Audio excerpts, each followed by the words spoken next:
Alors ici, il s'agit d'un génocide, on l'a dit. Malheureusement, ce n'est pas le seul génocide qui se soit produit dans l'histoire. Vous connaissez évidemment le génocide contre les Juifs, les Tziganes et d'autres pendant la Deuxième Guerre mondiale. On a parlé aussi du génocide en ex-Yougoslavie. Et qu'est-ce qu'on remarque en fait quand on observe ces génocides? C'est qu'ils suivent tous le même schéma. Un génocide ne s'improvise pas. Un génocide se prépare.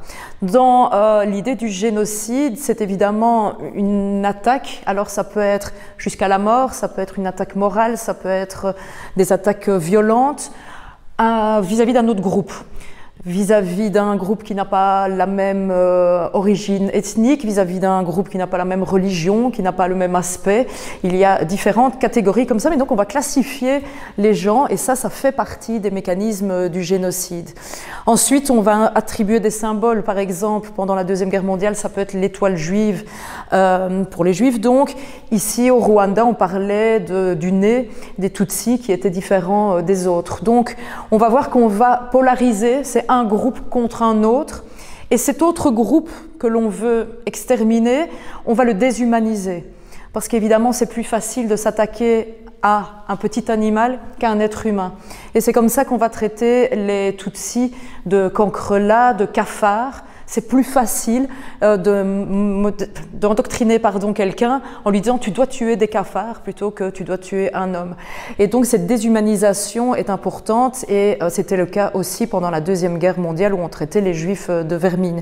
Donc on voit qu'il y a tout ce mécanisme, la préparation aussi, et c'est pas parce que ça se passe en Afrique que c'est différent d'ailleurs. Ce génocide était préparé, il ne s'est pas improvisé et à la fin de cette moment d'extermination, il y a souvent malheureusement un moment de déni.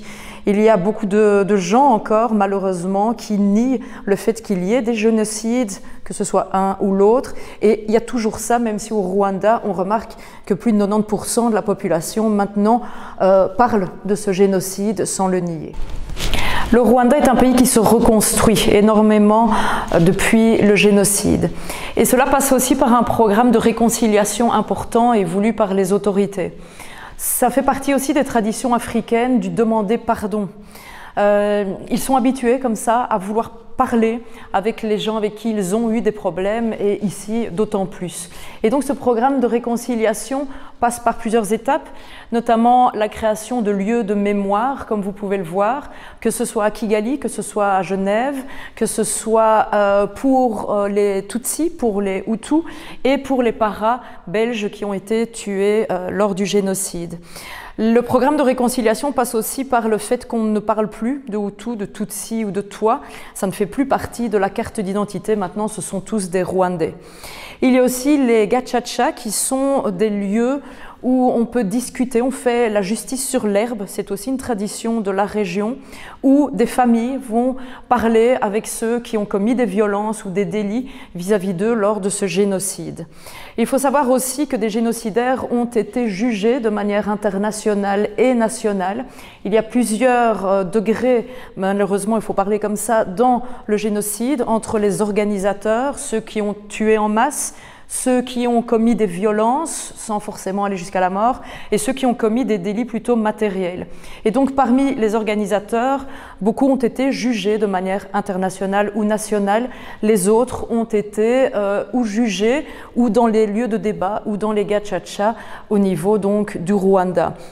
Il faut aussi savoir que le Rwanda est un des pays d'Afrique qui tolère le mieux les homosexuels, les femmes qui rentrent dans divers secteurs d'activité. Maintenant, nous allons finir avec Michel qui va nous parler de l'implication des pays extérieurs dans ce génocide et surtout de la manière dont ils ont réagi après les événements. À l'issue du génocide des Tutsis au Rwanda, la Belgique va rapidement reconnaître ses erreurs. Elle va rapidement reconnaître, en tout cas, qu'elle a fauté, qu'elle n'a pas posé les bons actes peut-être au bon moment. D'ailleurs, en 2000, le 7 avril, qui est devenu la journée de la commémoration, eh bien, en l'an 2000, donc le Premier ministre belge de l'époque, M. Guy Verhofstadt, se rendra à Kigali, dans un stade de football, le stade national de football, qui était évidemment plein comme un œuf. Et devant l'ensemble de l'assistance, Guy Verhofstadt aura ces mots: c'est au nom de mon pays, je vous demande pardon. C'est un geste fort. Et c'est un geste qui est rarement fait par une puissance étrangère que de reconnaître ses torts. La France commence tout doucement à ouvrir ses archives et commence tout doucement à reconnaître enfin qu'elle aussi, elle a commis effectivement des fautes et qu'elle n'est pas toute blanche dans ce génocide. Espérons que cela donnera d'autres idées à d'autres nations qui étaient également concernées par ce génocide et que l'on puisse apporter cela aux Rwandais aujourd'hui. Moi, j'ai fait mon travail de militaire, j'ai répondu aux ordres. Oui, la Belgique a failli. Oui, la Belgique a failli. Mais c'est pas moi qui le dis. La meilleure preuve est que, quelques années par après, le Premier ministre, accompagné du ministre de la Défense, se sont rendus à Kigali pour donner les excuses de la Belgique. Moi, j'étais militaire en mission là-bas. C'était le Premier ministre, M. Verhofstadt, qui dirigeait les opérations avec son état-major, avec tout ce qu'on veut. Si lui se rend là-bas pour présenter ses excuses, il le fait au nom de la Belgique. Et je suis belge. Ça veut dire que la Belgique n'a pas répondu à la mission qui lui avait été attribuée. La Belgique, le détachement belge, qui bat au sein de la MINUR, la Belgique devait protéger la ville de Kigali et respecter ce qui avait été conclu à Arusha, etc. Donc y compris protéger les populations Hutus et Tutsis. Nous sommes partis en abandonnant un pays dans une guerre civile. Si c'était pour faire ça, il ne fallait pas nous envoyer. Hein.